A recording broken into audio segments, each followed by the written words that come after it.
Hello students, welcome to Champion Tutorials. आज हम सीखने वाले हैं इंग्लिश मीडियम स्टैंडर्ड 10th का मराठी सब्जेक्ट का लेसन नंबर 14 बीज पेरले गेले। बच्चों, इस लेसन का फर्स्ट पार्ट मैंने नीचे लिंक में दिया हुआ है, आप चेक कर लेना। तो अभी सेकंड पार्ट में हम स्टार्ट करते हैं। तो चलो स्टार्ट करते हैं बीज पेरले गेले। त्यानंतर एक आनंदाची गोष्ट घडली। माझ्या वडिलांची बदली परत पुण्यात झाली।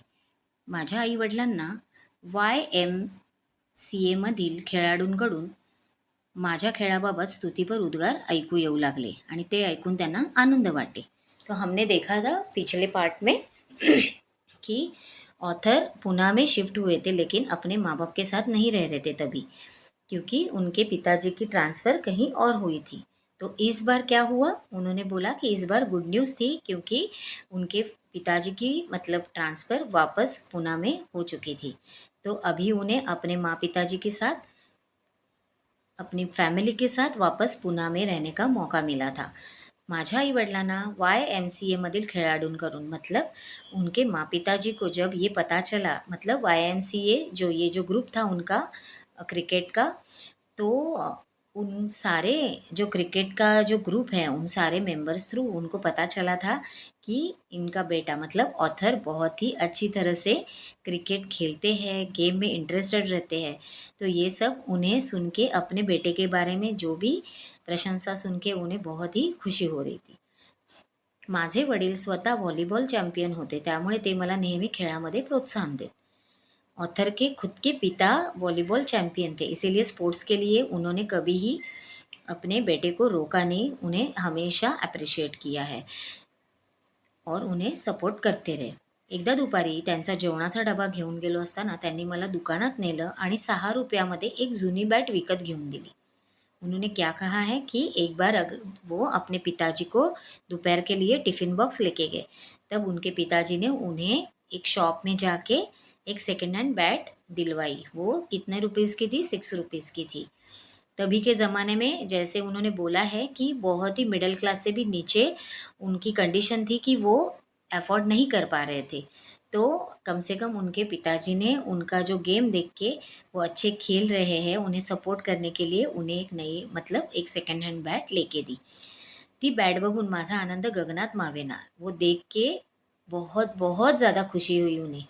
मी तसाच बॅट घेऊन माझ्या मित्रांना दाखवत सुटलो। त्यावेळेस वडिलांचा मासिक पगार अवघा 24 रुपये होता। अपने पेरेंट्स के अभी की सैलरी और तभी की सैलरी में बहुत ज़्यादा फ़र्क है।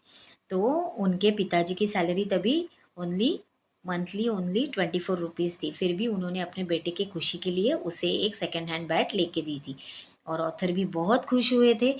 अपनी बैट दिखाने वो अपने फ्रेंड्स को दिखाने लेके गए।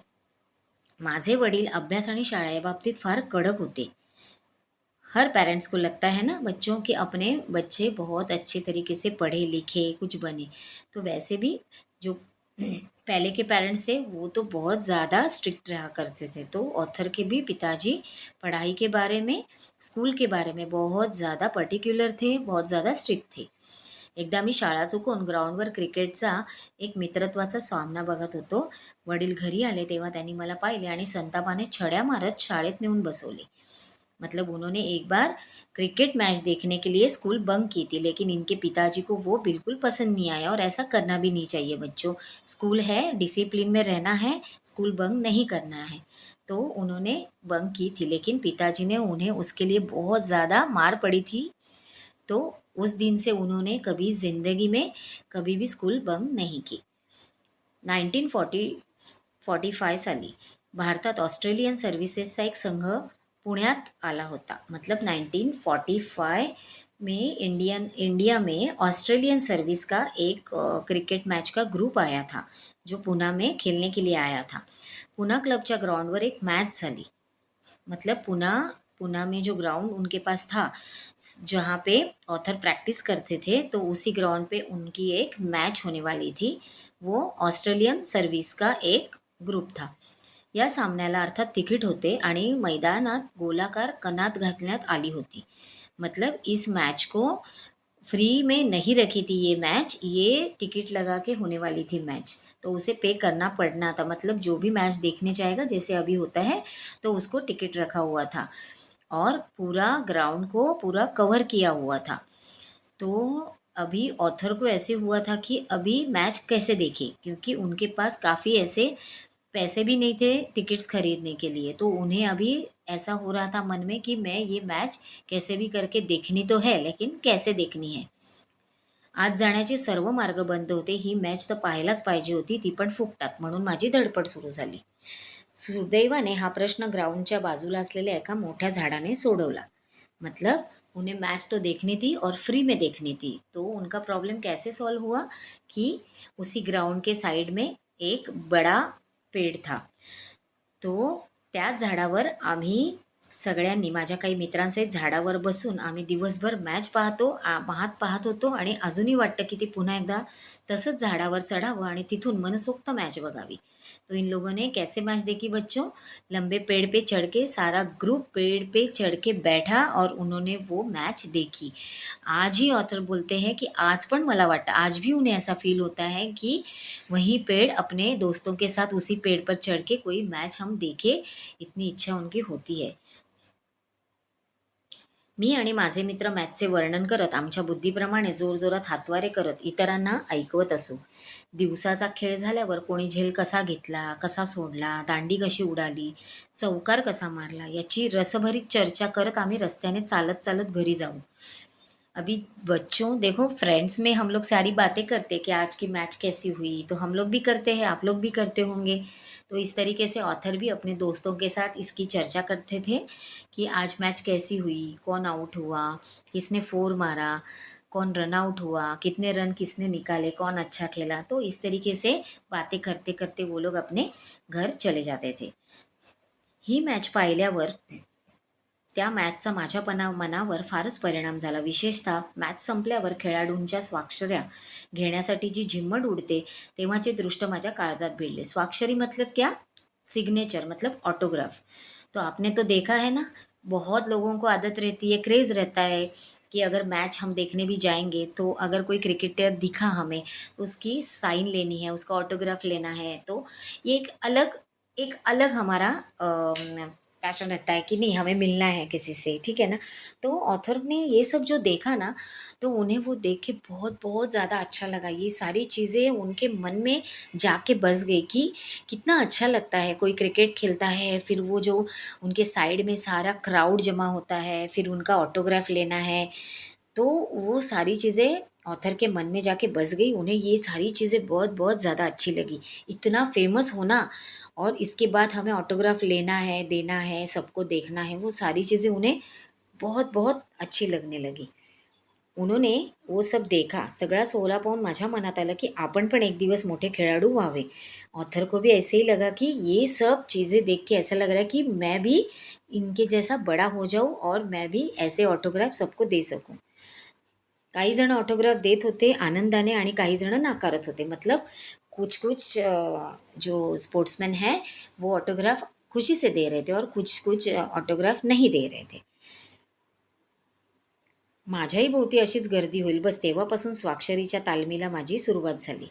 मतलब ऑथर ने जब मन में सोचा कि अगर मैं भी अगर बड़ा क्रिकेटर बनूंगा तो मैं भी, मेरे पास साइड में भी ऐसी क्राउड जमा हो जाएगी और फिर मैं भी वहाँ से बहुत सारे लोगों को ऑटोग्राफ दूंगा. तो लेकिन ऑटोग्राफ देने के लिए ऑटोग्राफ आना तो चाहिए.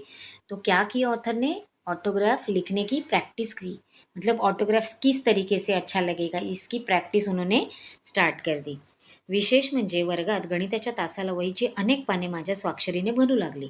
मतलब स्कूल में जब मैथ्स का लेक्चर स्टार्ट होता था तब वो क्या करते थे, मैथ्स के लेक्चर में इंटरेस्टेड कम रहते थे और अपने मैथ्स के बुक में वो सारे पेजेस पे सिर्फ ऑटोग्राफ की साइन की सिर्फ प्रॅक्टिस किया करते थे.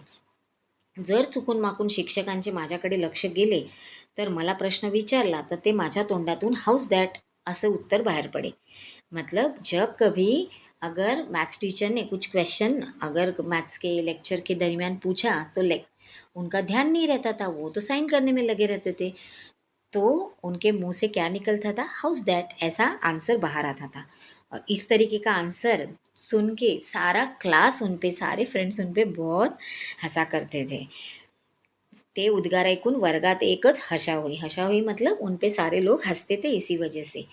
आणि माझी मान लाजे ने खाली जाई, तो उन्हें बहुत शर्म शर्म आती थी कि मैंने ऐसा कैसे आंसर कर दिया, सारे लोग हंस रहे, तो उन्हें बहुत एक तरीके की शर्म आती थी।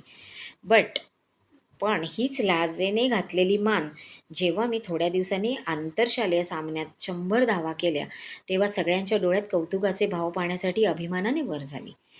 मतलब स्कूल में जिस वजह से उन्हें शर्म आ रही थी, मैथ्स के लेक्चर में उनका वो ध्यान नहीं रहता था, लेकिन उन्होंने क्रिकेट में 100 रन्स करके अपना वो सारा अपना जो प्रयास था, अपनी जो मेहनत थी, क्रिकेट के प्रति जो प्रेम था, वो लगा के उन्होंने 100 रन्स कंप्लीट किए बच्चों। और इसी वजह से सारे स्कूल में उनका नाम बन गया और सारे लोगों को उनके प्रति एक बहुत ज़्यादा रिस्पेक्ट प्राउड फील होने लगा। तो वो बोल रहे माझी मान अभिमानाने वर झाली, वो प्राउडली अभी सबको सारे लोग उनको बहुत बहुत ज़्यादा रिस्पेक्ट करने लगे थे। तो ये फीलिंग बहुत ही काफ़ी अच्छी थी ऑथर के लिए। माझे नाव मोठ्या अक्षरात शाळेच्या बोर्डवर झळकले, उनका नाम स्कूल में बोर्ड पे बहुत बड़े बड़े अक्षरों में लिखा गया। विद्यार्थ्यांनी आणि शिक्षकांनी माझ्या पाठीवर शाबासकीची थाप दिली। मतलब सारे फ्रेंड्स ने, सारे स्टूडेंट्स ने और अपने टीचर्स ने, सारे टीचर्स ने उन्हें भर भर के बहुत बहुत ज़्यादा उनकी तारीफ की। त्याचवेळी प्रथम मला क्रिकेट खेळत असल्याबद्दल धन्य धन्य वाटले। उन्हें खुद को भी अपने लिए बहुत धन्य लगा कि मैंने बहुत अच्छा गेम खेला भी है, बहुत अच्छा गेम चूज़ भी किया है। उन्हें अपने सारे सारे क्रिकेट के प्रति बहुत बहुत उन्होंने ग्रॅटिट्यूड दे दिया है। माझ्या मनात क्रिकेटचे बीज पेरले गेले आणि उगवले ते असे। इस तरीके से उन्होंने इस लेसन में बताया है कि इस तरीके से मेरे मन में क्रिकेट का जन्म हुआ, क्रिकेट खेल का किस तरह से जन्म हुआ और उसके बाद मैंने उसे डेवलप किस तरीके से किया। तो बच्चों आज हम यहीं रुकते हैं, ठीक है। तो इस तरीके से इस लेसन में सारी चीज़ें ऑथर ने आप एक बार अच्छे से पढ़ लेना, ठीक है। वीडियो अगर अच्छा लगा हो तो लाइक करो, चैनल को सब्सक्राइब करो और बेल आइकन को क्लिक करो ताकि हमारी नोटिफिकेशंस आपको मिलती रहे। और हाँ, आपके फ्रेंड्स को शेयर करना मत भूलना। Thanks for watching.